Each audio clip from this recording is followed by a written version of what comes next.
As advancements in technology become more prevalent on the factory floor, the ability for connected workers to interact with those technologies is going to become critical to be able to realize the full potential of the efficiencies expected out of the smart factory. So we've prepared a demo here where it's a simple quality inspection scenario, and in this scenario an IoT alert will be signaled, and then a quality engineer will be notified and asked to team with a robot to do a manual inspection. I'm getting notifications letting me know as such.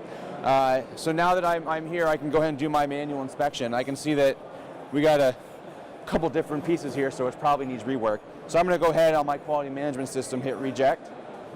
So what this will now do is it will send a request back to the MES system and ask the robot to take this part over to rework. So in a second here, the robot's going to ask me to confirm that the part has been loaded. And once it does that, I will confirm and it will execute that order. Okay. In the meantime, I'm getting some additional status notifications alerting me to the status of the robot.